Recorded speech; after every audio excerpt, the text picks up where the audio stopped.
على رسوله النبي الكريم والصلاة والسلام على سيد الأنبياء والمرسلين وعلى آله وصحبه أجمعين ومن تبعهم بإحسان إلى يوم الدين. أما بعد فقد قال الله تعالى في كلامه القديم وفرقانه المجيد بعد أعوذ بالله من الشيطان الرجيم بسم الله الرحمن الرحيم. وَلَقَدْ نَصَرَكُمُ اللَّهُ بِبَدْرٍ وَأَنْتُمْ أَذِلَّةٌ فَاتَّقُوا اللَّهَ لَعَلَّكُمْ تَشْكُرُونَ. صدق الله مولانا العظيم. கண்ணியத்திற்கும் பெருமதிப்பிற்கும் உரிய எனது அருமை இஸ்லாமிய பெரியார்களே, சகோதரர்களே, தாய்மார்களே, சகோதரிகளே,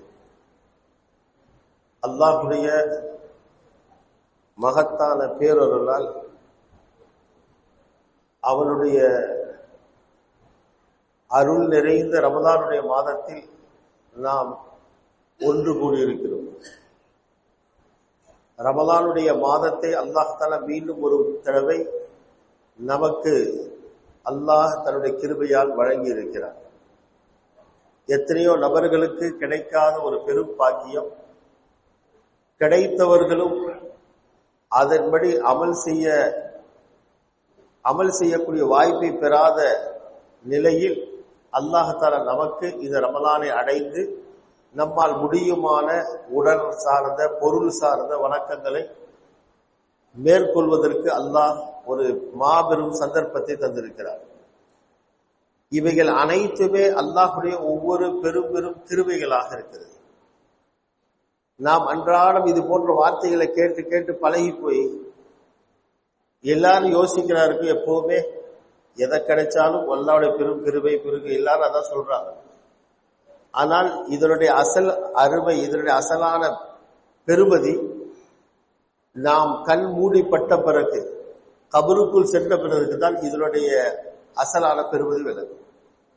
உலகத்தில் இருக்கின்றவரை உலகத்துல பார்க்கிற இன்னைக்கு கண்ணுக்கு முன்னால தெரியக்கூடிய பிரயோஜனங்கள் தான் அசலான பிரயோஜனங்களாக தெரியும். பணம், காசுகள், வாகன வசதிகள், சொகுசுகள் என்று எவைகள் எல்லாம் உலகத்துல இன்பம் தரக்கூடியவைகளாக இருக்கிறதோ அவைகள் தான் நமக்கு கண்ணுக்கு முன்னால் பெருசா தெரியும். ஒருத்தர் இந்த நாட்டில இருந்து ஒருத்தர் பார்க்கிறாரு, இந்த நாட்டுடைய கரன்சியை பார்க்கும்போது, இந்த நாட்டினுடைய பணத்தாள்களை பார்க்கும்போது இதனுடைய பெருமதி தெரியும். அதை அடைவதற்கு அவர் முயற்சி செய்வார், பெரும் பாடுபடுவார், தன்னால் முடியுமான எல்லா தியாகங்களையும் செய்வார். அனைத்தையும் செய்து அவர் சம்பாதிக்கிறார். ஒருவர் அந்த நாட்டை விட்டு கடந்து அவர் வேறொரு நாட்டிற்கு செல்கிறார். அடுத்தடுத்த நாடுகளுக்கு செல்லும் போது இந்த நாட்டினுடைய பணத்தாளுக்கு அங்கு எந்த விதமான மதிப்பும் இருக்காது. அங்கு வேற ஒரு தாள் இருக்கும், அங்கு வேற ஒரு தாள் இருக்கும். அது இதை விட கூடவும் இருக்கலாம், குறையும் இருக்கலாம். ஆனா இங்கே உள்ள இந்த தாள் இந்த நாட்டோட முடிஞ்சு.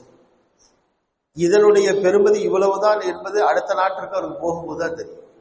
இதே மாதிரிதான் ஒட்டுமொத்த உலக வாழ்க்கையிலும் கிடைக்கக்கூடிய சுகபோகங்களும், கண்ணுக்கு முன்னால் தெரிபடக்கூடிய வருவாய்களும், இவைகள் எல்லாம் பெரும் பாக்கியமாக இன்றைக்கு நாம் நினைப்போம்.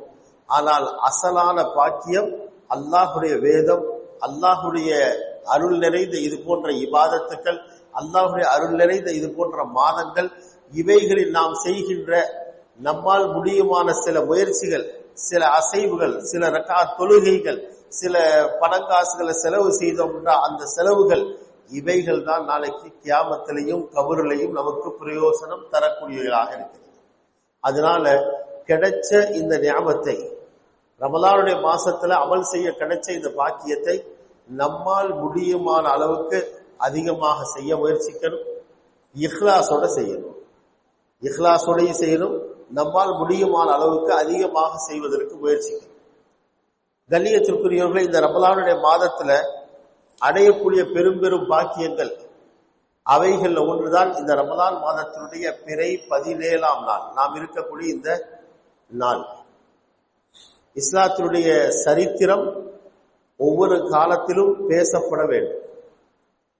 இஸ்லாத்தில் நடந்த நிகழ்வுகள், நபி ஸல்லல்லாஹு அலைஹி வஸல்லம் அவர்களும் அவர்களை தொடர்ந்து வந்த சஹாபாக்களும் என்னவெல்லாம் நமக்கு செய்திருக்கிறார்கள், என்னவெல்லாம் பாடுபட்டு நமக்கு இந்த தீனை கொண்டு வந்து சேர்த்திருக்கிறார்கள் என்பதை நினைவூட்டப்படக்கூடிய வகையில அவ்வப்போது இஸ்லாத்தினுடைய வரலாறுகள், சரித்திரங்கள் சொல்லப்பட வேண்டும். ஏனென்று சொன்னால் சரித்திரம் தெரியாத ஒரு சமூகம், வரலாறு தெரியாத ஒரு சமூகம் புதிய ஒரு வரலாறு படைக்க முடியாது. யாரு வரலாறு படிப்பார்கள் மட்டுமல்ல, வரலாறை தெரிந்திருப்பார்களோ அவர்கள் தான் அடுத்தடுத்த காலத்தில் வரலாறு படைக்க முடியுமானவர்களாக இருப்பாங்க. அதனால மார்க்கத்துல நமக்கு கிடைத்திருக்கிற இந்த சம்பவங்கள், என்னென்ன நிகழ்வுகள் நடந்ததோ அவைகளை நாம பேசணும். அவைகள் நம்முடைய சிறார்களுக்கு, இளைஞர்களுக்கு, நம்முடைய வீட்டில் வளரக்கூடிய குழந்தைகளுக்கும் சொல்லிக் கொடுக்கணும்.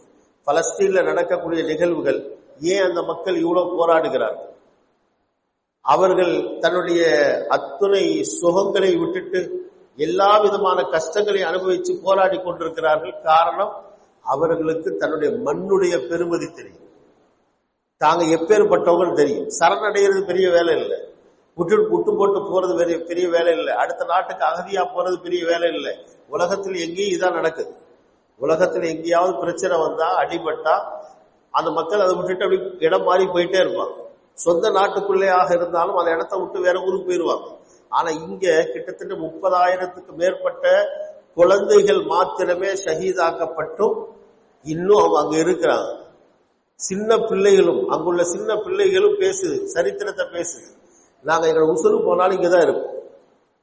காரணம், அவருடைய உள்ளத்துல அந்த மண்ணுடைய பெருமதியும், அந்த மண்ணு தனக்கு எப்படி கிடைச்சிருக்கிறது, அதை எப்படி பாதுகாக்கணுன்ற பெருமதியும் அந்த சின்ன குழந்தையும் விளைகிறது. இத மாதிரிதான் வெறும் காணி பூமி மட்டுமல்ல, தீனுல் இஸ்லாம் என்ற இந்த மார்க்கமும் பல ரத்தங்களுக்கும், பல சோகங்களுக்கும், பல அர்ப்பணிப்புகள், தியாகங்களுக்கு பிறகுதான் நமக்கு சேர்ந்திருக்கிறது. அதில் ஒன்றுதான் இந்த ரமலானுடைய மாதம் பிறை 17 ஹிஜ்ரி 2ஆம் ஆண்டு நடைபெற்ற பத்ர் என்ற இடத்தில் நடைபெற்ற ஒரு பெரும் யுத்தம். இஸ்லாத்தினுடைய துவக்கத்தில் கிட்டத்தட்ட முதலாவது நடந்த யுத்தம் என்று சொல்லப்படக்கூடிய அளவுக்கு மகத்தான ஒரு நிகழ்வாக அந்த பத்ர் யுத்தம் அமைந்தது. நபி ஸல்லல்லாஹு அலைஹி வஸல்லம் அவர்களும் அவர்களுடைய அருமை தோழர்கள் சஹாபாக்களும் வெகு சொற்பமான 300 சொச்ச நபர்கள் இருக்கு. காஃபிர்கள் அவர்களை பார்க்க 3 மடங்கு அதிகமாக இருக்கிறாங்க, 3 மடங்கு அதிகமாக இருக்கிறாங்க. 3 மடங்கை விடவும் அதிகமாக கிட்டத்தட்ட அவர்கள் 1300 நபர்கள் வரைக்கும் இருந்ததாக சொல்லப்படும். காஃபிர்களுடைய எண்ணிக்கை 1300 நபர்கள் வரைக்கும். ஆனா முஸ்லிம்கள் வெறும் 313 சஹாபாக்கள் மட்டும் இருக்க, நபி அலைஹிஸ்ஸலாத்து வஸ்ஸலாம் அவர்களுடைய இந்த சிறிய படையும் காஃபிர்களுடைய ஒரு பெரும் படையும் இரண்டும் மோதுவதற்கான சந்தர்ப்பத்தை அல்லாஹ் ஏற்படுத்தினார். கண்ணியத்திற்குரியவர்களே, அந்த யுத்தம் திட்டமிடப்பட்டு யுத்தத்திற்காக தயாரிக்கப்பட்ட ஒரு சம்பவம் அல்ல, எதிர்பாரா விதமாக நடந்துவிட்ட ஒரு யுத்தம். அசல்ல காஃபிர்களுடைய படை முஸ்லிம்களுக்கு எதிராக பொருளாதாரத்தை ஒன்று சேர்க்கக்கூடிய வகையில வியாபார நோக்கத்தோடு சென்று விட்டு திரும்புறாங்க. வியாபாரத்துக்கு போய் நல்ல பொருள் ஈட்டி அதில் கிடைக்கிற வருவாயை வச்சு முஸ்லிம்களுக்கு எதிராக யுத்தத்தை நடத்தணும் என்பதற்காக ஒரு பெரும் கூட்டம் வியாபாரம் செஞ்சுட்டு வருது. அதை முஸ்லிம்கள் வழிமறித்து தடுத்து நிறுத்த போறாங்க. அதுதான் யுத்தமாக ஆரம்பிச்சது. அந்த யுத்தத்துல முஸ்லிம்களுடைய தரப்புல மிக பலகீனமான நிலையில, எண்ணிக்கையில, ஆயுதத்துல, வாகனத்துல என்று எல்லாவற்றிலும் மிக பலகீனமான நிலையில முஸ்லிம்கள் இருந்தார்கள். காஃபிர்கள் எல்லா விதத்திலும் மிகவும் வலிமை வாய்ந்தவராக இருந்தாங்க. முஸ்லிம்கள் எளிமையாக அமைதியாக செல்ல, காஃபிர்கள் மக்காவிலிருந்து புறப்பட்டு மதீனா வரை வரக்கூடிய அந்த 400 சொச்ச கிலோமீட்டர் தூரமும் ஆட்டம் பாட்டத்தோடு, எல்லா விதமான ஆரவாரத்தோடு, பெண்கள் புடை சூழ, உணவுகள் விருந்துகள் வைக்கப்பட்டு அவர்கள் சந்தோஷ களியாட்டத்தோடு வந்தாங்க. வந்து அங்க நடக்க போற யுத்தத்திற்கு முன்னால நபி ஸல்லல்லாஹு அலைஹி வஸல்லம் அவர்கள் அந்த சஹாபாக்கள் மஷூரா செய்றாங்க, ஆலோசனை செய்கிறாங்க.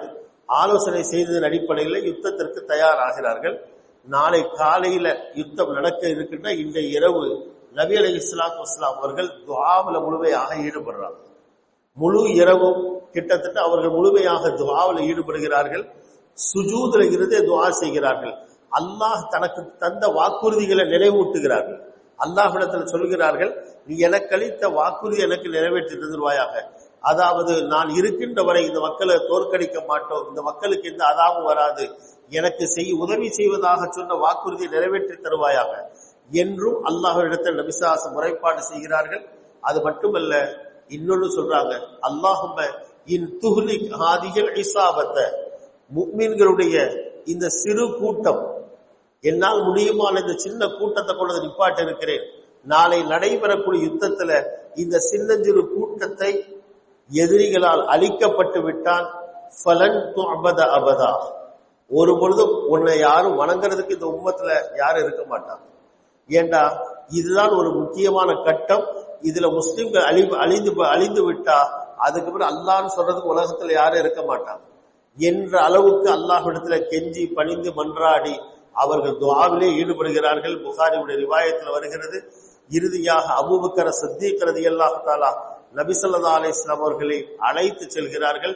ஃபஜ்ருடைய தொழுகைக்கு பிறகு காலை நேரத்துல யுத்தம் ஆரம்பமாகிறது. அன்றைய காலத்தில் யுத்தம் எல்லாம் அது நேருக்கு நேராக நின்று ஒத்தராக நேருக்கு நேராக சண்டை ஆரம்பிக்கும். இன்றைய காலத்துடைய யுத்தத்துடைய சூழல் எல்லாம் மாறியாச்சு. எல்லாரும் தூங்குற நேரத்துல, எல்லாரும் பலகீனமா இருக்கிற நேரத்துல தன்னை யார்கிட்ட நல்ல ஆயுதங்கள் இருக்குதான் மொத்தமா தாக்கக்கூடிய ஆயுதங்களை போட்டு மக்களை ஒட்டுமொத்தமா அழிப்பாங்க இன்றைய காலத்துல. அன்றைக்கு அப்படி இல்ல, மக்கள் மனிதர்கள் வீரம் உள்ளவர்களாக இருந்தாங்க. ரெண்டு பக்கம் நேருக்கு நேரா நின்று சந்திப்பாங்க. அப்ப காஃபிர்களுடைய தரப்புல ஒரு கூட்டம், ஒரு 3 பேர் நிக்கிறாங்க. இந்த பக்கத்துல நபி ஸல்லல்லாஹு அலைஹி வஸல்லம் அவர்கள் ஹிஜ்ரத் செய்து வந்த முஹாஜிர்களை அனுப்பாம மதீனாவை சார்ந்த சில அன்சாரி தோழர்கள் அனுப்புறாங்க. இன்னாரெல்லாம் போகன்னு சொல்லி. அப்ப அந்த மக்காவுடைய முஸ்லிக்கீன்கள், அவர்கள் முஸ்லிக்கீன்களாக இருந்தாலும் குலப்பெருமை மிக்கவர்கள், தன்னுடைய குலத்தின் மீது பெருமை கொடையவர்கள், அதோட தன்னுடைய வீரத்தின் மீது நம்பிக்கையுடையவர்கள். ஒரு சாதாரண நபர்கிட்ட போய் நாம வெத்தினாலும் அது வெற்றியாக பார்க்க இயலாது, நாங்க தோத்ததாக அர்த்தம். அதனால இந்த அன்சாரி சஹாபாக்கள் சின்ன சின்ன வயசுல வந்தவங்க. அதனால அவர்கள் அந்த முஸ்லிக்கீன்களுடைய தலைவர்கள் நபி ஸல்லல்லாஹு அலைஹி வஸல்லம் அவர்களை பார்த்து சொல்றாங்க, யா முஹம்மத் அக்ரிஜ் லனா அக்ஃபாஅனா. எல்லாரையும் பார்த்தா சின்ன சின்ன கோழி குஞ்சு மாதிரி இருக்குது, இவங்களை போய் அனுப்பிச்சு வச்சிருக்கீங்களே, எங்களுக்கு இணையான நபர்கள் அனுப்பி வைங்க, எங்களுக்கு சமமான நபர்களை அனுப்பி வைங்கன்னு கேட்கிறாங்க. அதுக்கு பிறகு அந்த 3 பேரையும் வாபஸ் பெற்றுக்கொள்ள நபி ஸல்லல்லாஹு அலைஹி அவர்கள் தன்னுடைய குடும்பத்தை சார்ந்த அலி இப்னு அபீ தாலிப் ரலியல்லாஹு தஆலா, ஹம்ஸத் இப்னு அப்துல் முத்தலிப் ரலியல்லாஹு தஆலா போன்ற சஹாபாக்களை, மிக வலிமையான சஹாபாக்கள், குறைஷி கூட்டத்து சஹாபாக்கள் அனுப்பி வைக்கிறாங்க. இந்த பக்கம் போன 3 முஸ்லிம் சஹாபாக்களும் அந்த 3 பேரையும் முடிக்கிறாங்க. இப்படி பார்த்து தான் 2 பக்கத்தாலும் சூடு ஏற்படும். நல்ல உணர்வுகள் கொந்தளிக்கிற நேரத்துல யுத்தம் மிக வேகமாக நடக்குது. இறுதியாக அல்லாஹுடைய வல்லமையினால் அந்த யுத்தம் வெற்றியோடு முஸ்லிம்களுக்கு சார்பாக முடிவடைகிறது. இந்த செய்திய குர்ஆன்ல அல்லாஹ் தஆலா ஒரு முழு சூறால சொல்கிறார். முஸ்லிம்களுடைய பலகீனம், காஃபிர்களுடைய பிரமாண்டம், அல்லாஹுடைய உதவி, நபி அலைஹிஸ்ஸலாத்து வஸலாம் முயற்சி, துஆ, இந்த அத்தனையும் சேர்த்து அல்லாஹ் தஆலா ஒரு முழு சூறாவிலும் விலாவரியாக சொல்கிறான். காரணம், லா இலாஹ இல்லல்லாஹ் என்ற அந்த வார்த்தை முதன்முறையாக நிரூபிக்கப்பட்ட தருணம். லா இலாஹ இல்லல்லாஹ் என்ற அர்த்தம் என்னது? வணக்கத்திற்குரிய நாயன், ஆக்கவும் அழிக்கவும் சக்தி மிக்கவன் அந்த அல்லாஹ் ஒருவன் தான். அவனை அன்று வேறு யாராலும் எதுவும் செய்யல. உலகமே திரண்டு வந்தாலும், உலகத்தினுடைய அத்துணை நவீன ஆயுதங்களும் திரண்டு வந்தாலும், அத்துணை சக்திகளும் ஒன்று சேர்ந்தாலும் படைத்த ரப்புக்கு எதிராக ஒன்று செய்ய முடியாது என்பதை அல்லாஹ் தஆலா முதலாக இந்த உம்மத்திற்கு நிரூபித்து காட்டிய தினம். அந்த யுத்தத்திற்கு அல்லாஹ் அந்த சூறாவுல பெயர் சொல்கிறார் யௌமல் ஃபுர்கான், சத்தியத்தையும் அசத்தியத்தையும் பிரித்து காட்டக்கூடிய தினம். இதுதான் ஹக்கான கூட்டம், இது பாத்திலான கூட்டம் என்று பிரித்து காட்டிய தினம். அல்லாஹ் தஆலா ஒவ்வொரு கட்டமாக முஸ்லிம்களுக்கு எப்படியெல்லாம் உதவி செய்தார். முதலாவது சொல்கிறார், இது யூஹி ரப்புக இலல் மலாயிகத்தி அன்னி மஅக்கும் ஃபஸப்பித்துல் லதீன ஆமனு. ஒரு யுத்தம் ஒன்று நடக்கணும்டா அதுல கலந்து கொள்ளக்கூடிய வீரர்கள் மன தைரியம் உள்ளவங்களா இருக்கு. உடல்ல சக்தி இருந்தா மட்டும் போதாது, கைகள்ல ஆயுதம் இருந்தா மட்டும் போதாது, மனசுல தைரியம் இருக்கு, எங்களால இதை தாக்கு பிடிக்க முடியும் சொல்லி அந்த மன தைரியத்தை அல்லாஹ் தஆலா ஏற்படுத்துவதற்கு மலக்குமார்களுக்கு சொல்கிறான், நீங்க முஸ்லிம்களுக்கு முன்பதாக சென்று அவர்களை மன தைரியத்தை ஏற்படுத்தும். ஆகும் அந்த மன தைரியத்தை, முஸ்லிம்களுக்கு மன தைரியத்தை ஏற்படுத்தணும், காஃபிர்கள்ல உள்ளத்துல மனசுல அச்சத்தை ஏற்படுத்தணும். அதனால மலக்குமார்களுக்கு பொறுப்பு கொடுத்து முஸ்லிம்களை தைரியப்படுத்துங்க, காஃபிர்களுடைய உள்ளத்துல பயத்தை ஏற்படுத்துங்க என்பதாக சொல்கிறார். அந்த உள்ளத்துல மனதைரியம் ஏற்படுறதுக்கு அல்லாஹ் தஆலா இன்னொரு வழி சொல்கிறான். யா அய்யுஹல்லதீன ஆமனு இதா லகீதும் ஃபிஅத்தன் ஃபத்புது. நீங்க ஒரு படையை சந்திச்சா உறுதியாக இருங்க. அந்த உறுதி ஏற்படுறதுக்கு ஒதுக்குருல்லாஹ கசீரா, அல்லாஹ்வை திக்ர் செய்யுங்க, அல்லாஹ்வுடைய நினைவுல இருங்க. மனசன் எவ்வளவுதான் பதட்டத்துல இருந்தாலும், எவ்வளவு டென்ஷன்ல இருந்தாலும், படைச்ச ரப்பு எனக்கு கூட இருக்கிறான், படைச்ச ரப்பு என்னோட இருக்கிறான் என்ற ஒரு நினைவு வரும் பொழுது அவனுக்கு முன்னால உலகமே அற்பமாக ஆயிடும். நபி ஸல்லல்லாஹு அலைஹி வஸல்லம் அவர்கள் அபூபக்கர் சித்திக் ரலியல்லாஹு தஆலாவோட இக்கட்டான நேரத்துல, ஹிஜ்ரத்துல நேரத்துல சிக்கி இருக்கிறாங்க. அபூபக்கர் ரலியல்லாஹு தஆலா பதறுகிறார்கள், யா ரசூலல்லாஹ், காஃபிர்கள் தலைக்கு மேல தெரியுறாங்க, தலையை கொஞ்சம் பழிச்சு பார்த்தா எங்களை விளங்கிடும் என்று சொன்ன நேரத்தை கூட நபி ஸல்லல்லாஹு அலைஹி வஸல்லம், லா தஹ்சன் இன்னல்லாஹ மஅனா, நீங்க கவலைப்பட வேண்டாம், படைச்ச ரப்பு எங்களோட இருக்கிறார் என்று. இது நமக்கு கிடைக்கிற முதலாவது பாடம். ஒரு முஸ்லிம் வாழ்க்கையினுடைய எந்த நிலையிலும் திடுக்கமடைய வேண்டிய அவசியம் இல்லை. அல்லாஹ் நம்மோடு இருக்கிறான், அவன் எது நாடுவானோ அதுதான் நடக்கும். வாழ்க்கையில அல்லாஹ் நமக்கு தந்த பத்ரின் மூலமாக தரக்கூடிய பல பாடங்கள்ல முதலாவது பாடம், எந்த நிலையிலும் ஒரு முஃமின் கலக்கமடைய வேண்டிய தேவையில்லை. எவ்வளவு பெரிய சோதனைக்குரிய சந்தர்ப்பமாக இருந்தாலும் படைத்த இறைவன் நம்மோடு இருக்கிறான், அவன் எதை நாடுறானோ அதுதான் நடக்க போகிறது. நல்ல விதமாக நடப்பதற்கு அவன்கிட்ட கேட்போம், அவனையே நம்பி இருப்போம் என்ற ஒரு உறுதி ஒரு முஃமினுடைய உள்ளத்துல வந்து விட்டால் அதற்கு பிறகு எதை நினைச்சு கவலைப்பட மாட்டான், மனசுல தைரியம் இருக்கும். வாழ்க்கையினுடைய பல சோதனைகள், பொருளாதார, குடும்ப ரீதியான, அரசியல் ரீதியான பல பிரச்சனைகள் வரும்போதெல்லாம் பார்க்கிறோம், உம்மத்துல திக்ரோட, அல்லாஹ்வுடைய நினைவோட யார் வாழ்கிறார்களோ அவர்கள் தைரியத்தோடு அந்த பிரச்சனையை எதிர்கொள்வார்கள். அப்ப முதலாவது அல்லாஹ் தஆலா சஹாபாக்களுக்கும் நபி அலைஹிஸ்ஸலாத்து வஸ்ஸலாம் அவர்களுக்கும் அந்த யுத்தத்துல கொடுத்தது மன தைரியத்தை கொடுத்தார். அதற்கு பிறகு அல்லாஹ் காஃபிர்களை பலவிதமாக அலைக்கழித்தார், அவங்கள சிந்தனைகளை சிதைத்தார், அவங்களோட மனசுல உள்ள தைரியத்தெல்லாம் அல்லாஹ் தஆலா உருக்குலைச்சார். இன்னைக்கு நவீன டெக்னாலஜி வந்திருக்கு, இதுல 1 2 4 எப்படி வேணாலும் காட்டலாம். மீடியால போய் பார்த்தா பலவிதமான காரியங்கள்லாம் செய்யறாங்க, நல்லதுக்கோ கெட்டதுக்கோ செய்யறாங்க. இதெல்லாம் இன்னைக்கு 2024 படைச்ச ரப்பு சொல்றான், அன்னைக்கே எல்லாத்தையும் செஞ்சு முடிச்சாச்சு. அதுக்கான எனக்கும் ஆயத்துல் ஃபீ ஃபிஅத்தைன் இல்தகதா ஃபிஅத்துன் துகாத்திலு ஃபீ சபீலில்லாஹ் வ உக்ரா காஃபிரத்து யரவுனஹும் மிஸ்லைஹிம் ரஅயல் ஐன்.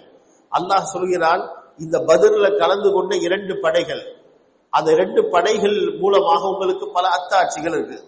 அதுக்கான எனக்கும் ஆயத்துல் ஃபீ ஃபிஅத்தைன் இல்தகதா, பத்ர்ல ஒன்று மற்றொன்றுக்கு எதிராக சந்தித்த 2 படைகளிலே உங்களுக்கு பெரும் அத்தாட்சி இருக்கிறது. ஃபிஅத்துன், அல்லாஹ் ஒரு கூட்டம் அல்லாஹ்வை நம்பிய கூட்டம், இன்னொரு கூட்டம் உக்ரா காஃபிரத்துன், காஃபிரான கூட்டம். இந்த 2 கூட்டத்துக்கு பதில் அல்லாஹ் யுத்தம் ஆரம்பிக்கிறதுக்கு முன்பதாகவே ஒரு கலக்கத்தை காஃபிர்களுக்கு ஏற்படுத்தினான், மன நிம்மதியை முஸ்லிம்களுக்கு ஏற்படுத்தினான். எப்படி? ஒரே ஒரு விஷயம்தான், இவர்கள் அவர்களை பார்க்கும்போது எதிர்புதிர்பா இருந்தா இவங்க அவங்கள பார்க்கணும், அவங்க இவங்கள பார்க்கணும். அவ்வாறு பார்க்கின்ற நேரத்துல முஸ்லிம்கள் தங்களோட எதிரில் இருக்கிற காஃபிர்களை பார்க்கிறாங்க, அசல்ல எவ்வளவு இவங்களை விட 3 மடங்கு அதிகமா இருக்கிறாங்க. ஆனா முஸ்லிம்களுடைய கண்களுக்கு அது காட்சியாக காட்டப்படுகிறது, அது 3 மடங்கு இல்ல, நம்மை விட 1 மடங்கு அதிகமா இருக்கிறாங்க. தன்னை போல டபுளா இருக்கிறாங்க, அவ்வளவுதான். அதான் நாங்க 300ன்னா அவங்க 600. ஆனா இதே காட்சி தான் அவர்களுக்கு காட்டப்படும். எப்படின்னா, அவர்கள் எவ்வளவு இருக்கிறாங்களோ அதே மாதிரி டபுளாக முஸ்லிம்களுக்கு காட்டப்படுது. காஃபிர்கள் முஸ்லிம்களை பார்க்கிறாங்க, தன்னை பார்க்க டபுளாக முஸ்லிம்களை பார்க்கிறாங்க. அதாவது காஃபிர்கள் 1000 பேர் இருந்தா அவர்களுக்கு முஸ்லிம்களை பார்த்தா விலகு 2000 பேர் இருக்கிற மாதிரி தோணுது. இதுல முஸ்லிம்களை பொறுத்த வரைக்கும் எண்ணம், அவங்க பார்க்கறாங்க, நாங்க பெரிய படம் வரும்னு நினைச்சோம், நல்ல பெருசா வரல, நம்மளை விட 1 மடங்கு கூட, நாங்க ஒவ்வொருத்தரும் இன்னொருத்தரை சேர்த்து சமாளிச்சா யுத்தம் எங்க கையில, நாங்க ஒவ்வொருத்தரும் 2 பேரை சமாளிச்சா யுத்தம் எங்க கையில என்பதாக. ஆனா அவர்கள் யோசிக்கிறாங்க என்னன்னா, இருக்கிறதுக்கு இடம் இல்லாம மக்காவை விட்டு துரத்தி விட்ட இந்த மக்களை வாழ்றதுக்கு வழி இல்லாம வந்தேரிகளாக போறாங்க இவங்க. ஆனா இன்னைக்கு பார்த்தா நம்மளை விட டபுளா வந்து நிற்கிறாங்க என்று அவர்களுக்கு அதிலேயே மனசுல ஒரு அச்சத்தை அல்லாஹ் தஆலா ஏற்படுத்துகிறார். முதலாவது அந்த ஃபீல்டிலே அவர்கள் மனம் குலைஞ்சிட்டாங்க. அதற்கு பிறகு அல்லாஹ் தஆலா அடுத்தடுத்து வெவ்வேறு உதவிகளை செய்கிறார். யுத்த களத்திலேயும், இப்ப நான் சொன்ன யுத்த களத்திலேயும் அல்லாஹ் தஆலா நிம்மதியை கொடுத்தான்.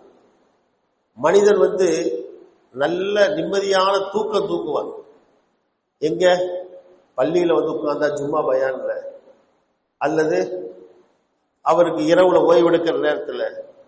சில பேர் ஜும்மாவுக்கு மற்ற பயான்லாம் வரும்போது பார்த்தா போகும்போது செட்டப் பண்ணி போறேன். எங்க போன, எந்த பள்ளியில போனா, கொழும்புல எந்த பள்ளியில போனா நல்ல கடல் காத்து வரும், அழகா ராகத்தான் என்ன செய்யலாம், உட்காரலாம் அப்படின்னு சொல்லிட்டு தெரியும். இங்கெல்லாம் போனா தூக்கம் வரும். ஆனா யுத்த காலத்துல போய் நிப்பாட்டினா யாருக்காவது தூக்கம் வருமா? சும்மா சரி எங்கேயாவது ஏதாவது ஆபத்து அல்லாஹ் பாதுகாக்க நடக்க போகுதுன்னு தெரிஞ்சாலே நாம வேற எங்கே இருந்தாலும் மனசுலாம் பயங்கரமாக இருக்கும். ஆனா யுத்த காலத்துல சஹாபாக்கள் கையில வாழ ஆயுதத்தை ஏந்திட்டு இருக்கிறாங்க. அந்த ஆயுதம் தூக்கத்தால கீழே நழுவி விழுது. இது நான் சொல்லல, கற்பனை இல்ல, குர்ஆன் சொல்லு. இது யுகஷீகுமுன் நுஆஸ அமனத்தம் மின்ஹு. அல்லாஹ் தஆலா உங்களுக்கு, அந்த சஹாபாக்களுக்கு சிறு தூக்கத்தை ஏற்படுத்தினான். காரணம், மனசு அந்த அளவுக்கு அமைதியா இருந்துச்சு, எந்த டென்ஷனும் இல்லாம சிறு தூக்கத்தை ஏற்படுத்தினான். சில சஹாபாக்கள பெயர்களை குறிப்பிட்ட ஹதீஸ்ல வருகிறது, இன்னாரெல்லாம் அவங்க திரும்ப திரும்ப அவங்க வாழ்க்கையில் கை நழுவி கீழே விழுந்துகிட்டே இருந்துச்சு. குர்ஆன் ஓதுற நேரத்துல கையில குர்ஆனை வச்சுட்டு ஓதுனா அது தூக்கத்தால குர்ஆன் சில நேரம் கீழே சரியும், அதை கேள்விப்பட்டிருக்கிறோம். ஆனா யுத்த காலத்துல எதிரிக்கு முன்னால நிற்கும் போது வாழ் கீழே விழுந்து, இது யாரும் கேள்விப்பட சாத்தியம் இல்லை. ஆனா அல்லாஹ் தஆலா சஹாபாக்களுக்கு அவ்வளவு கூலான ஒரு மைண்ட் செட்டை கொடுத்திருந்தால் அது அவங்களுக்கு எந்த பயமும் இல்லாம எதிர்கொண்டார்கள். அதனால அவர்களுக்கு தைரியமும் இருந்துச்சு. அல்லாஹும் பல்வேறு வகையான உதவிகளை அவர்களுக்கு செய்து கொண்டே இருந்தார். இதே மாதிரி மலக்குமார்களை அனுப்பினான். கிட்டத்தட்ட 5000 மலக்குமார்களை அல்லாஹ் தஆலா அனுப்பி உதவி செய்ததாகவும் குர்ஆன் சொல்கிறது. என்று என்னென்ன வகையெல்லாம் உதவிகள் செய்யணுமோ. தண்ணீர் இல்லாத பகுதி கிடைச்சிருச்சு, அந்த தண்ணீர் இல்லாத பகுதியில தண்ணீர் மலையை பெய்ய வச்சு அந்த மக்களுக்கு வேண்டிய தண்ணீருக்கான ஏற்பாடுகளையும் செய்தான். என்று ஒரே நேரத்துல பலதரப்பட்ட உதவிகள் என்னவெல்லாம் செய்யணுமோ அத்தனையும் அல்லாஹ் தஆலா செய்து கொடுத்தார். கண்ணியத்திற்குரியவர்களே, இந்த மகத்தான வெற்றியிலிருந்து நமக்கு கிடைக்கக்கூடிய பல பாடங்கள்ல முதலாவது பாடம் சொன்னேன், ஒரு முஃமின் எந்த நேரத்திலும் கலங்க வேண்டிய அவசியம் இல்லை. படைத்த ரப்போட நினைவு, அவனுடைய நினைவோட இருந்தா நாம கலங்க வேண்டிய, பயந்து நிற்க வேண்டிய அவசியம் இல்லை. இரண்டாவது, தலைவருக்கு கட்டுப்பட்டு நடக்கிறது. யார் தலைவரோ அந்த தலைமைத்துவத்துக்கு கட்டுப்பட்டு நடக்கிறது. அந்த தலைவர் என்ன மார்க்கத்தின் அடிப்படையில் என்ன சொல்கிறாரோ அதற்கு ஆமன்னா சல்லம்னா அத்தானா, நாங்க ஏற்றுக்கொண்டோம், ஒப்புக்கொண்டோம், வழிபட்டோம் என்று சம்பூர்ணமாக கட்டுப்பட்டு நடந்தா அல்லாஹ் தஆலா அந்த கூட்டத்திற்கு, அந்த சமூகத்திற்கு, அந்த முஹல்லாவிற்கு அல்லாஹ் பரிபூர்ணமான வெற்றியை வச்சிருக்கிறார். அதற்கு தலைவரும் அப்படிப்பட்டவராக இருக்கணும், மார்க்கத்தின்படி வழிநடத்தக்கூடிய தகுதி படைத்தவராக இருக்கணும். அந்த உம்மத்தும் அந்த சமூகமும் அவருக்கு கட்டுப்பட்டு நடக்குமாக இருந்தால் அல்லாஹ் தஆலா அந்த கூட்டத்தை வெற்றி மிக்க கூட்டமாக அல்லாஹ் தஆலா ஆக்கி காட்டுவார். இதே மாதிரி மூணாவது விஷயம் ஒற்றுமை. அங்கு இருந்தவர்கள் கருத்தால், நிறத்தால் என்று பலதரப்பட்ட பிரிவுகளை சார்ந்தவர்கள். ஒன்னு முஹாஜிர்கள், மக்காவிலிருந்து வந்தவங்க, அது ஒரு கூட்டம். இன்னொன்னு அன்சார்கள், மதீனாவை சேர்ந்தவர்கள் என்று 2 கூட்டம். அந்த அன்சாரிகளுக்குள்ளேயே காலகாலமாக பிளவு இருந்து வச்சு அவுஸ் என்ற கூட்டம், ஹஸ்ரஜ் என்ற கூட்டம் என்று கருத்து வேறுபாடு வருவதற்கு, பிளவுபடுவதற்கு ஏராளமான காரணங்கள், வழிகள் இருந்துச்சு.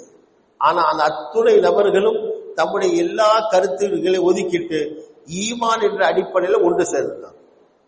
எல்லாரும் முஃமின்கள் என்ற அடிப்படையில் ஒன்று சேர்ந்திருந்தார்கள்.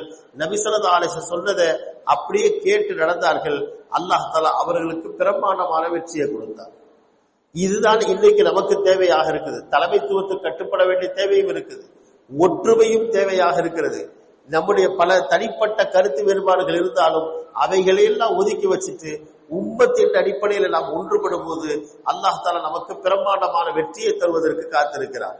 தீனுடைய அடிப்படையில், ஈமானுடைய அடிப்படையில் மார்க்கம் என்ன சொல்லுகிறதோ அதை கேட்டு நடக்கணும் என்ற ஒரு முடிவுக்கு நாம் வருவமாக இருந்தால் அல்லாஹ்வுடைய வெற்றியும் நமக்கு மிக லேசாக வசப்படும்.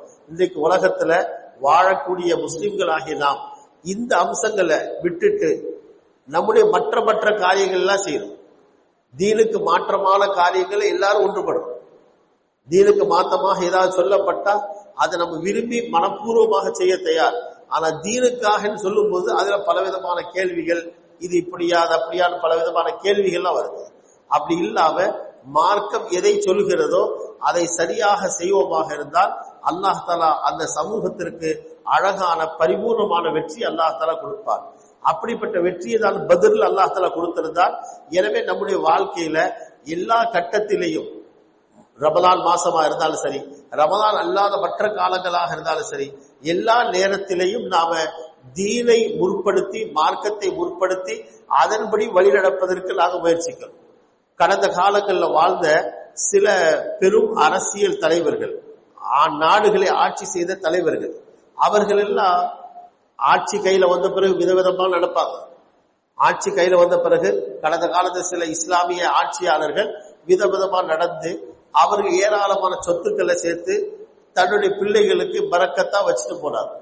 அதற்கு இடையில தான் உமர் இப்னு அப்துல் அசீஸ் ரஹிமஹுல்லா அப்படின்னு ஒரு ஆட்சியாளர் வர்றார். அதே குடும்பத்தை சார்ந்த ஆட்சியாளர் உமர் இப்னு அப்துல் அசீஸ் ரஹிமஹுல்லான்னு வர்றார். அவர் மிக எளிமையான வாழ்க்கையை வாழ்ந்து காட்டுறார்.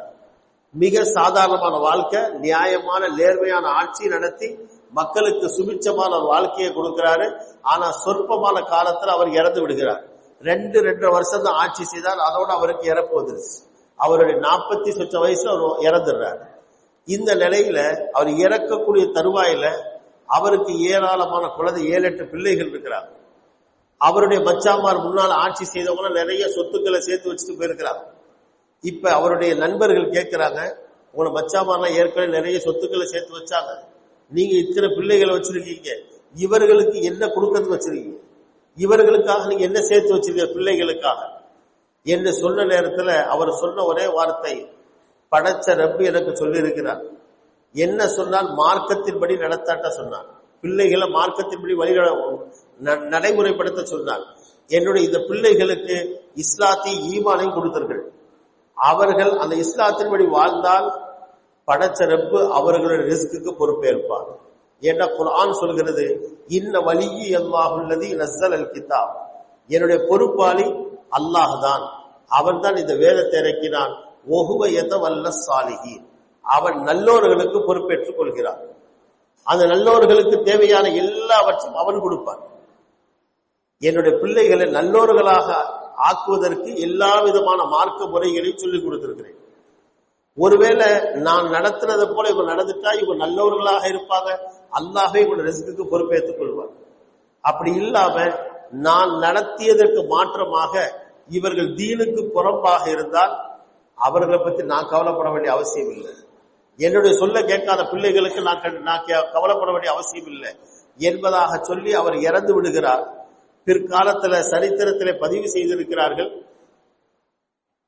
அதே அரசாட்சி தொடர்கிறது. அந்த நேரத்துல பள்ளிகள் அறிவிப்பு செய்யப்படுது. என்ன அறிவிப்பு? அல்லாஹுடைய பாதையில இத்தனை ஜமாத்துகள் கிளம்பி போகுது, அந்த ஜமாத்துகளுக்கு இத்தனை ஒட்டகத்தின் சாமனங்கள் வேணும், இத்தனை குதிரைகள் வேணும், இத்தனை வாகனங்கள் வேணும், அல்ல இத்தனை முஜாஹிதீன்கள் போறாங்க, அவர்களுடைய செலவு தொகை இவ்வளவு இருக்குது, அதை வேணும், யார் பொறுப்பெடுத்துக்கிறான்னு கேட்கும் போது சில நபர்கள் நான் இத்தனை நபருக்கு, 100 நபருக்கு, 1000 நபருக்கு நான் பொறுப்பெடுக்கிறேன் என்றெல்லாம் முன் பொறுப்பெடுக்கிறார். இன்னும் சில நபர்கள் அந்த பொறுப்பெடுக்கிறதுலாம் பின்னால பள்ளிக்கு வெளியில ஒரு துண்டை விரிச்சு உட்கார்ந்து பிச்சை எடுத்து கொண்டு இருக்கிறாங்க. அதுல அவர்கள் சொல்கிறார்கள், இது என்ன அப்பா கெட்ட பள்ளி, இது என்ன வாப்பா கெட்ட பள்ளி, இது என்ன சாச்சா கெட்ட பள்ளி, ஆனா இன்னைக்கு எங்களுக்கு வசதி இல்லாம இருக்கிறோம், எங்களுக்கு ஏதாவது உதவி செய்ய பிச்சை எடுத்து கொண்டு இருக்கிறார்கள் என்று 2 விதமான கூட்டம். ஒரு கூட்டம் முஜாஹிதீன்களுக்கு பொறுப்பெடுக்குது, இன்னொரு கூட்டம் பள்ளியை காமிச்சு பிச்சை எடுக்குது. இமாம் சுயூத்தி ரஹிமஹுல்லா அவர்கள் எழுதுகிறார்கள், யார் பொறுப்பெடுத்தாவோ, யார் முஜாஹிதீன்களுக்கு 100கணக்கான 1000கணக்கான ஒட்டகங்களுக்கு பொறுப்பெடுத்தார்களோ அவர்கள் எல்லாம் அமீருல் முஃமினீன் உமர் இப்னு அப்துல் அசீஸ் ரஹிமஹுல்லாஹ்வுடைய பிள்ளைகள். தீன் யாருக்கு கொடுக்கப்பட்டதோ, யார் தீனை எடுத்து நடந்தார்களோ அவர்களுடைய பிள்ளைகள் அல்லாஹ் கடைசி வரை கைவிட மாட்டான். அந்த சந்ததியை அல்லாஹ் வீணாக்க மாட்டான். அந்த சந்ததியை அல்லாஹ் தஆலா கபூல் செய்து அவர்களுக்கு வேண்டிய ஏற்பாடுகளை அல்லாஹ் கொடுத்து கொண்டே இருப்பான். அவர்களுக்கு மாட மாளிகைகள் இருக்கணும் அவசியம் இல்லை, அன்றாட வாழ்க்கைக்கு தேவையான ஏற்பாடுகள் மன நிம்மதியான சந்தோஷமான வாழ்க்கையை அல்லாஹ் கொடுத்து கொண்டே இருப்பான். பிச்சை எடுக்கிற கூட்டம் யாருண்டா, அவருக்கு முன்னால ஆட்சி செய்த மச்சாமார்கள் எவர்கள் கோடிக்கணக்கில் சேர்த்து வச்சுட்டு போனாங்களோ அந்த பிள்ளைகள் அத்துறை அழிச்சாங்க. தீன் இல்ல, அதனால துனியாவும் இல்லை. தீன் இல்லாவிட்டா துனியாவும் இல்லை. நாம நினைச்சு கொண்டிருக்க துனியாவை சம்பாதிச்சுட்டா வாழ்க்கையில கொடிகட்டி பறக்கலாம்னு குர்ஆன் சொல்கிறது. யஅலமூன ஸாஹிரம் மினல் ஹயாத்தி துன்யா, யஅலமூன ஸாஹிரம் மினல் ஹயாத்தி துன்யா. நீங்க எவ்வளவுதான் உலகத்தை படிச்சாலும் சரி, உலகத்தை அனுபவிச்சாலும் சரி, உலகத்தினுடைய அசல் டேஸ்ட் உங்களுக்கு படவே இல்லை. நீங்க உலகத்துடைய வெளிரங்கத்தை தான் பார்த்திருக்கீங்க. யாருக்கு ஆகிரத்தை பற்றிய சிந்தனை, அல்லாஹ் பற்றிய சிந்தனை இருக்குமோ அவர்களுக்கு தான் உலகத்துடைய முழு அந்தரங்கமும் வெளியாகும். அவர் தான் உலகத்தை முழுமையாக அனுபவிக்க முடியும். சஹாபாக்கள் வெளிரங்கத்துல பார்த்தா, நாம அவங்கள பத்தி பேசுற கேட்கிற செய்திகள்லாம் பார்த்தா ஒண்ணும் இல்லாம சாதாரணமாக வாழ்ந்தவங்க. பெரிய ஒரு டாம்பீகமான ஆடம்பரமான வாழ்க்கை இல்லை, மிக எளிமையான வாழ்க்கை வாழ்ந்தவங்க. ஆனா அவர்களுக்கு அனுபவிக்க கிடைச்ச பாக்கியங்களை நினைச்சா ஆச்சரியமாக இருக்கு. அப்துல் ரஹ்மான் இப்னு அவுஃப் ரலியல்லாஹு தஆலா, அப்துல் ரஹ்மான் இப்னு அவுஃப் ரலியல்லாஹு தஆலா சஹாபாக்கள்ல பணக்கார சஹாபிக்கு ஒரு உதாரணமாக சொல்லப்படக்கூடியவர். அந்த அப்துல் ரஹ்மான் இப்னு அவுஃப் ரலியல்லாஹு தஆலா மக்காவிலிருந்து அல்லாஹுக்காக வேண்டி ஹிஜ்ரத் செய்து மதீனாவுக்கு வந்த மனுஷன்.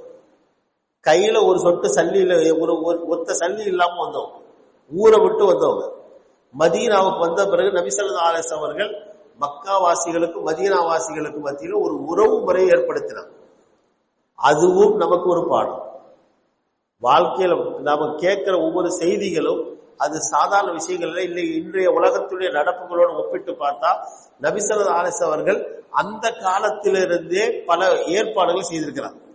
சும்மா சொல்லுங்க, இன்னைக்கு எங்கேயாவது ஒரு இடத்துல பிரச்சனை வந்து ஊரை விட்டு மக்கள் போனா அல்ல ஊர்ல பிரச்சனை ஏற்பட்டு ஏதாவது ஒரு ஓரத்துல இருந்தா அந்த ஓரமாகி இருக்கிற அல்லது ஊரை விட்டு புறப்பட்டு போன மக்களுக்கு இந்த உலகம் என்ன பேர் சொல்லும்? அகதின்னு சொல்லும். ரெஃப்யூஜி கேம்ப் வச்சு அந்த அகதி முகாம்ல வைப்பாங்க. அப்ப மக்காவை விட்டு மதீனாவுக்கு வந்தா அந்த வந்தவங்களுக்கு எல்லாம் என்ன பேர் சொல்லணும்? மக்காவிலிருந்து மதீனாவுக்கு வந்திருக்கிறாங்க, அவங்களுக்கு என்ன பேர் சொல்லணும்? அகதிகள் சொல்லணும். என்னைக்காவது இஸ்லாமிய சரித்திரத்துல, பயான்ல, குரான்ல, ஹதீஸ்ல எங்கேயாவது அகதின்னு கேள்விப்பட்டிருக்கல. அகதிகளை அரவணைக்கணும், அவங்களுக்கு உதவி செய்யணும் என்பதெல்லாம் மாற்று கருத்தை செய்யணும். ஆனா சிறந்த உதவி அந்த அகதின்ற பேரை சொல்லாம நம்ம குடும்பத்தில் ஒருத்தர ஆக்குது. இஸ்லாம் அதை தான் செஞ்சு. இன்னைக்கு நாம நிறைய நலவுகள் செய்யறோம், மாஷா அல்லாஹ். ஆனா அந்த நலவுகளுடைய அசல் விஷயம் என்ன, அதை விளங்காம செய்யறோம். அனாதைகளை பராமரிக்கிறது, அதுக்குன்னு சொல்லி ஆர்ஃபனேஜ், அவங்களுக்கு அனாதை இல்ல வச்சிருக்கோம், தப்பு இல்லை, அதையாவது செய்யறோமேன்னு சொல்லி சந்தோஷப்படும். அதையாவது செய்யறோமே, செய்ய கிடைச்சது சந்தோஷப்படும். ஆனா அசல் என்னன்னா அவங்கள தனியா அனாதைன்ற லிஸ்ட்ல வைக்காம ஒவ்வொருத்தரும் பாடம் எடுத்து அவங்களோட வீட்டுல சொந்த பிள்ளைகளான செய்யணும். அப்ப அந்த பிள்ளைகளுக்கு வாப்பா இல்லையே உம்மா இல்லையே அப்படின்னு ஒரு ஏக்கமே இருக்காது. தன்னுடைய வீட்டுல ஒரு பிள்ளையாக அது வளரும். ஹதீஸ்ல வருகிறது, யார் ஒரு அனாதையுடைய தலையில தடவி கொடுப்பாரோ அவருக்கு இன்னென்ன நன்மைகள் இருக்குது, யாரு அனாதைய பராமரிப்பாரோ அவரும் நானும் சொர்க்கத்திலே கூட நெருக்கமா இருப்போம்னு வருது. இதெல்லாம் எப்ப தன்னை வீட்டுல வச்சு வளர்த்தாதான் பரிபூர்ணமாக கிடைக்கும். இத மாதிரி சொல்லிக்கொண்டே போகலாம். அப்ப மக்காவிலிருந்து வந்தவங்களுக்கு நம்ம என்ன பேர் சொல்லிருக்கோம்? இன்றைய உலகத்திலே நடப்புல சொல்வதாக பேர் சொல்லிருக்கணும், அகதின்னு சொல்லியிருக்கணும். ஆனா எங்கேயுமே குர்ஆன் அகதின்ற வார்த்தையை புழங்கல, ஹதீஸ்ல புழங்கல. மாறாக அவர்களுடைய சமூக அந்தஸ்து, சோசியல் ஸ்டேட்டஸ சமமாக கொடுத்துச்சு. மற்றவங்களுக்கு என்ன அந்தஸ்தோ அதே அந்தஸ்து அவங்களுக்கு. அதுல என்ன செஞ்சாங்க, மதீனாவாசிகளோட ஜோடு போட்டு விட்டாங்க. ஒரு மதீனாவாசி ஒரு மக்காவாசிக்கு சகோதரராக இருப்பார். இவர் அவருக்கு சகோதரர், அவர் இவருக்கு சகோதரர். ஒருத்தரை பொறுப்பெடுத்துக்கிட்டார். அதன் அடிப்படையில் இந்த அப்துல் ரஹ்மான் இப்னு அவுஃப் ரலியல்லாஹு தஆலா கையில பணங்காசு இல்லாம வெறுமனே வெற்று உடலோட வந்த மனிதர், உடுத்துற உடுப்போட வந்த மனிதர், அவரை அங்க இருக்க ஒரு சஹாபி பொறுப்பெடுத்து கொண்டார். பொறுப்பெடுத்து வீட்டுக்கு அழைச்சிட்டு வர்றார். நசையில, திருமிதியில என்று பல கிதாபுகள் இந்த செய்தி வருகிறது. வந்து 2 பேருமாக உட்கார்ந்து இரவு உணவு நைட் சாப்பாடு சாப்பிடுறாங்க. சாப்பிட்டு முடிச்ச பிறகு அந்த சஹாபி சொல்கிறார், அப்துல் ரஹ்மான் இப்னு அவுஃப் ரலியல்லாஹு தஆலா சொல்கிறார், அந்த அன்சாரி சஹாபி சொல்கிறார், எனக்கு இந்த மதீனாவுல இவ்வளவு காணி பூமி இருக்குது, எனக்கு இவ்வளவு சொத்து சுகம் இருக்குது, இது எல்லாத்தையும் நாங்க 50-50 பிரிச்சு கொள்ளலாம். சொந்த நானா தம்பி கூட இன்னைக்கு கொடுக்க மாட்டாங்க, யோசிப்பாங்க, கொடுக்கணுமான்னு யோசிப்பாங்க, வேற வழி இல்லாம கொடுத்தா கொடுப்பாங்க. ஆனா வெளியில இருந்து வந்த ஒரு மனிதருக்கு இன்றைய புழக்கத்துல சொல்லும் வந்தா வரத்தாண்டோ வந்தேறிண்டோ சொல்லுவாங்க. ஆனா அவர்களுக்கு உட்கார வச்சு சொல்றாங்க, எனக்கு இன்னவெல்லாம் சொத்து சுகங்கள் இருக்குது, நானும் நீங்களும் அதை சரிபாதியாக பிரிச்சு கொள்வோம் என்று சொன்னதோடு மட்டுமல்ல, குடும்பத்துல அத்தனையும் அவர் பிரிப்பதற்கு முன் வருகிறார். அவருடைய அர்ப்பணிப்பு அது, மார்க்கம் கற்றுக் கொடுத்த ஒரு தியாகத்தன்மை அது. அதே நேரம் இவர்களுக்கு ஒரு சுய கௌரவத்துக்கு தானே இவர்கள் என்ன செய்யணும், அப்படியா மாஷா அல்லாஹ் மிச்சம் நல்லம், இந்த மாதிரி ஒரு சீதையார் மனுஷன் கிடைக்க நல்லா கூட வாழ்க்கையில பறக்க செய்யணும் அப்படின்னு துவா செய்யல. ஒரே வார்த்தை சொல்லி முடிச்சார், பாரக்கல்லாஹு லக ஃபீ அஹ்லிக வ மாலிக, உங்களோட செல்வத்துல உங்களோட குடும்பத்துல அல்லாஹ் உங்களுக்கு பறக்க செய்வானாக அப்படின்னு சொல்லி முடிச்சுட்டாரு. நான் வாங்குறேன் எடுத்துக்கிறேன்னா சொல்லல. இரவுல அதோட பேச்சு முடிச்சு தங்கிட்டாங்க. மறுநாள் காலையில எழுந்துச்சு அப்துல் ரஹ்மான் அவுஃப் ரலியல்லாஹு தஆலா கேட்கிறாங்க, மதீனாவுடைய பஜாருக்கு போற வழியை காட்டி கொடுங்க. அவர் சொன்னா இப்படிதான் பஜாருக்கு போகணும். இவங்க போய் அந்த பஜார்ல போய் மூட தூக்கி நாட்டாம வேலை தான் செய்யறாங்க. செஞ்சு அதுக்கு அன்றைய காலத்துல பணம் காசுலாம் இல்ல, பொருள் தான் கூலியா கொடுப்பாங்க. அந்த காலத்தை தயிர் அல்லது இந்த பாலாடை கட்டிகள் சொல்லப்படும், அதை பால் சம்பந்தப்பட்ட சில பொருட்களை கூலியா கிடைக்குது. அதை அவர்கள் சாப்பிட்டது போக மீதி உள்ளதை அவர்கள் தன்னுடைய தேவைக்காக எடுத்து வச்சு அதை கொண்டு வர்றாங்க. அதுதான் அவர்களுடைய முதலாவது கேபிட்டல். அதுல தான் அவர்கள் அடுத்தடுத்து சேர்த்து அதிலிருந்து அவர்கள் தொழில் ஆரம்பிச்சு மாஷா அல்லாஹ் பிற்காலத்துல எந்த அளவுக்கு வந்துச்சுண்டா அவர்களுடைய சொத்துக்களுக்கு ஒரு கணக்கொண்டு இல்லை. உலகத்துல கொடுத்ததுல தர்மமா கொடுத்தது எவ்வளவு, உலகத்துல தர்மமாக கொடுத்தது, கேட்கிற இடத்துல எல்லாம் பார்க்கிற இடத்துல அவனை சதக்காக்க எல்லாத்தையும் கொடுத்து முடிச்சாங்க. அதற்கு பிறகு அவர்களுக்கு திருமணம் நடந்து, திருமண வாழ்க்கை பல திருமணங்கள் நடந்து, அதுல அவர்கள் ஏராளமாக சொத்துக்களை சேர்த்து கடைசியாக அவர்கள் மரணிக்கும் பொழுது அவர்களுடைய மனைவியர்கள் மார்க்கம் அனுமதிச்ச எண்ணிக்கை அதிகபட்ச எண்ணிக்கை 4 பேர். அந்த 4 பேருக்கும் ஒவ்வொரு மனைவிக்கும் அவங்க விட்டுட்டு போன தங்கம் தீனார், ஒவ்வொரு பெண்ணுக்கும் 1 லட்சம் தீனார் கிடைச்சது. ஒவ்வொரு பெண்ணுக்கும் 1 லட்சம் தீனார். அப்ப 4 பேருக்கு 4 லட்சம் தீனார் கிடைச்சது. மார்க்கத்துல சொத்து பங்கு எப்படி பிரிப்பாங்க, மனைவி ஒத்தரா இருந்தாலும் பலராக இருந்தாலும் மொத்த சொத்துல 8/1 யாருக்கு போகும், பிள்ளைகள் தான். இறந்து போன மனுஷனுக்கு பிள்ளைகள் இருந்தா அந்த மனைவியர்களுக்கு 8/1 பாகம் போகும். அப்ப இந்த 4 லட்சம் தீனார் தங்க காசு என்பது அவர்கள் விட்டு சென்ற தங்கத்துல 8/1. 8/1 4 லட்சம்னா அப்ப மொத்த கணக்கு எவ்வளவு வரும், 32 லட்சம் தீனார். தங்க காசு மட்டும் 32 லட்சம் தீனார். காணி பூமிகளை சொல்லல, வெள்ளிகளை சொல்லல, மற்ற இருந்த காலத்துல கொடுத்ததையும் சொல்லல. இது எல்லாத்தையோட முக்கியமான ஒண்ணு, அந்த காலத்துல வியாபாரம் விளம்பரம் இல்லாத வியாபாரம். இன்னைக்கு வியாபாரத்துக்கு விளம்பரம் இல்லாம வியாபாரம் செய்ய இயலாது. அந்த விளம்பரம் எப்படி இருக்குன்னு எல்லாருக்கும் தெரியும். போடுற விளம்பரத்துல எந்த அளவுக்கு உண்மை இருக்கும் அது அல்லாஹுக்கும் அவங்களுக்கு தான் தெரியும். அந்த மாதிரி பொய் கலப்பதற்கான எந்த இதுவும் இல்லை.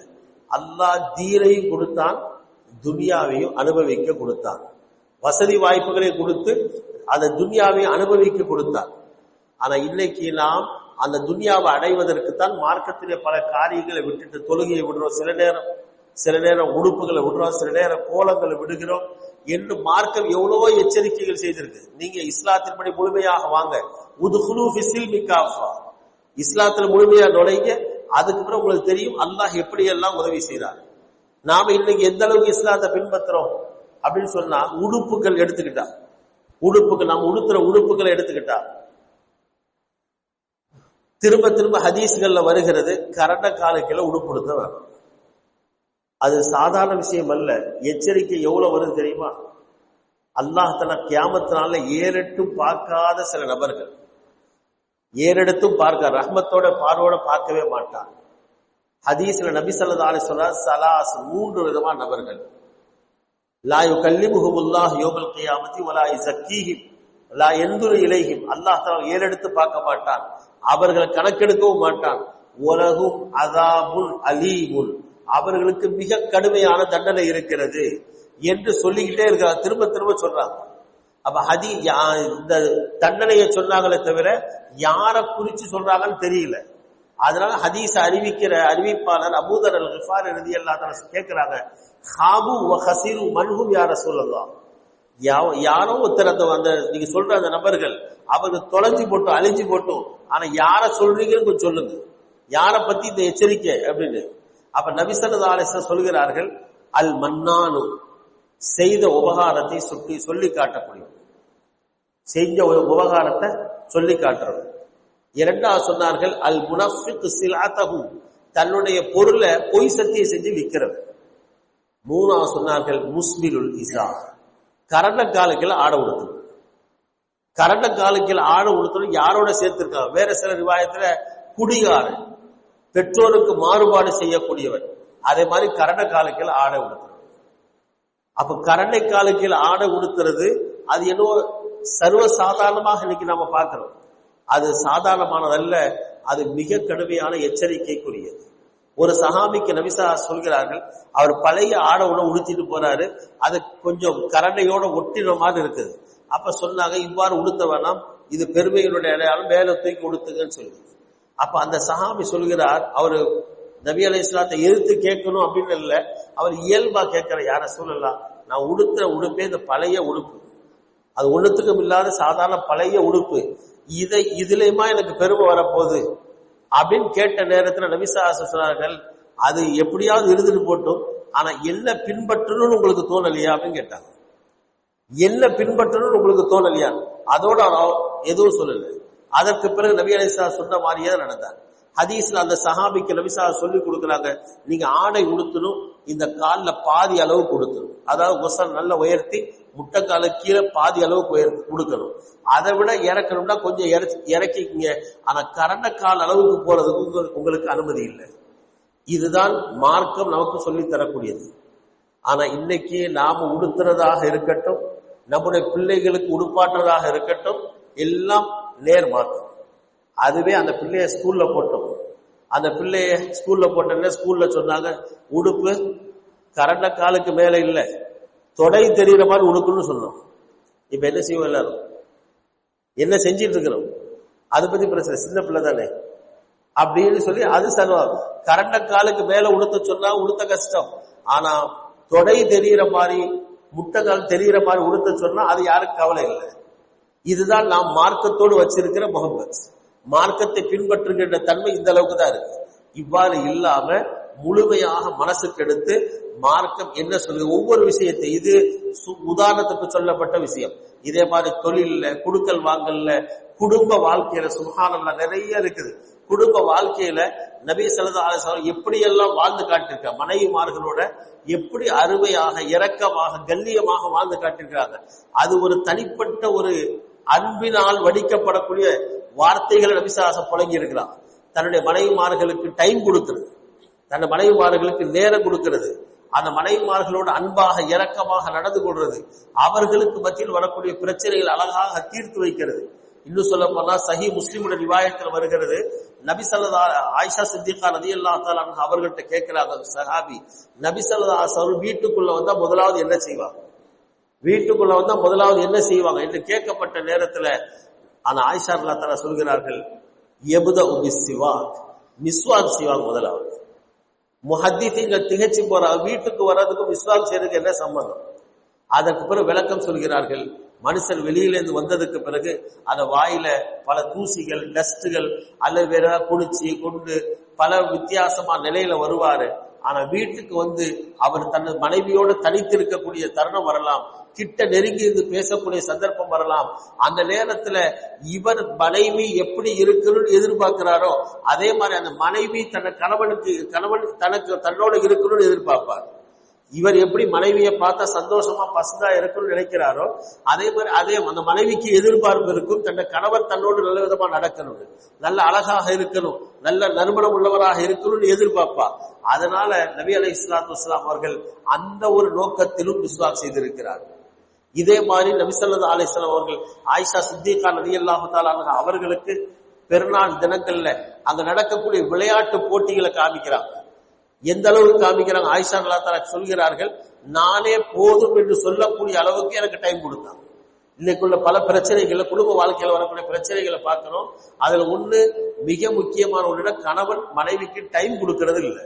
அவர் எவ்வளவு பெரிய பிஸியா இருந்தாலும் சரி, வீட்டுக்கு ஒரு குறிப்பிட்ட நேரத்தை ஒதுக்கி முழுசாக அவருடைய கவலைகளை பகிர்ந்து கொள்ளக்கூடிய ஒரு சந்தோஷமான தருணத்தை ஏற்படுத்தி கொடுக்கணும். நபி ஸல்லல்லாஹு அலைஹி வஸல்லம் அவர்கள் அப்படி டைம் கொடுக்கக்கூடியவராகவும் இருந்தார்கள் என்று வாழ்க்கையில நாம் படிக்க வேண்டிய, நாம் நடைமுறைப்படுத்த வேண்டிய மார்க்கத்திலே ஏராளமான பல விஷயங்கள் இருக்குது. ரமலானுடைய மாசத்துல குறிப்பாக அவைகள் அடிக்கடி கேட்போம், அதை படிப்பதற்கு முயற்சிப்போம். மிக முக்கியமாக குர்ஆன். இந்த ரமலான் மாசத்துல நாம செய்ய வேண்டிய மிக முக்கியமான ஒரு அமல் தான் குர்ஆனுடைய திலாவத் என்ற அமல். இதை நாம் மற்ற காலங்கள்ல செய்வதை விட மிக அதிகமாக எவ்வளவு முடியுமோ அவ்வளவு ஓத முயற்சிப்போம். அதிலும் குறிப்பா ஓத தெரியல அப்படின்னு யாரும் இருக்கக்கூடாது. ஓத தெரிந்தவர்களும் திருப்தி அடைந்தவர்களா இருக்கக்கூடாது. தஜ்வீதோட சரியா ஓதும். தொழுகையில சூரத்துல் ஃபாத்திஹால ஆரம்பிச்சு 5 விதமான கடமைகள் இருக்குது. அரபி மொழியை உச்சரிக்கும். ஆரம்பமா கட்டுற தக்பீரா இருக்கட்டும், சூரத்துல் ஃபாத்தியாவா இருக்கட்டும், அத்தஹியாத்தா இருக்கட்டும், கடைசியா சொன்ன அஸ்ஸலாமு அலைக்குமா இருக்கட்டும், இது எல்லாத்திலும் அரபியா தான் உச்சரிக்கும். அதுல வித்தியாசமா உச்சரித்தா தொழுகையே கூடாது. எனவே இந்த ரமலானுடைய மாசத்துல அதற்கான ஏதாவது ஏற்பாடுகள், கிளாஸ் இருந்தா அதுல செய்யறது, அல்ல பள்ளியினுடைய கண்ணியமான உலமாக்கள் இருப்பாங்க, முஹல்லாவுடைய உலமாக்கள் இருப்பாங்க, அவர்கள்ட்ட நேரம் எடுத்து சிறிய ஒரு 5 நிமிஷமோ 10 நிமிஷமோ அல்லது ஒரு குறிப்பிட்ட நேரங்களை ஒதுக்கி அவர்கள்ட்ட அந்த மார்க்கத்தை படிக்கிறது, இவைகளை எல்லாம் மேற்கொள்வோமாக இருந்தா அல்லாஹ் தஆலா இந்த ரமலானை பரக்கத்துள்ள ரமலானாக ஆக்குவார். குர்ஆனோடு கூடிய ரமலானாக ஆக்குவான். குர்ஆனை கொண்டுதான் இந்த உம்மத்துக்கு வெற்றி இருக்கு. குர்ஆன் இல்லாம இந்த உம்மத்துக்கு வெற்றி இல்லை. குர்ஆனை விட்டுட்டு நான் வெற்றி அடைய நினைச்சா நவுதுபில்லா ஒரு காலம் நடக்க போறது இல்லை. அதனால இந்த ரமலான்ல குர்ஆனை ஹயாத்தாக்குவோம், குர்ஆனின்படி அமல் செய்ய முயற்சிப்போம். அல்லாஹ் தஆலா எல்லோருக்கும் எதை கேட்டோமோ எதை பேசினோமோ அதன்படி அமல் செய்யக்கூடிய ஒரு நல்ல வாய்ப்பை, நல்ல பரக்கத்தான ஒரு சூழலை அல்லாஹ் ஏற்படுத்தி கொடுப்பானாக. இந்த மஹல்லாவையும் அல்லாஹ் தஆலா பரக்கத்தான, சுபிட்சமான, எல்லா விதமான வளங்களும் நலங்களும் நிரம்பிய ஒரு மஹல்லாவாக அல்லாஹ் தஆலா ஏற்படுத்தி கொடுப்பானாக. வாஹிரு தஅவானா அல்ஹம்துலில்லாஹி ரப்பில் ஆலமீன். அஸ்ஸலாமு அலைக்கும் வரஹ்மத்துல்லாஹி தஆலா வபரகாத்துஹு.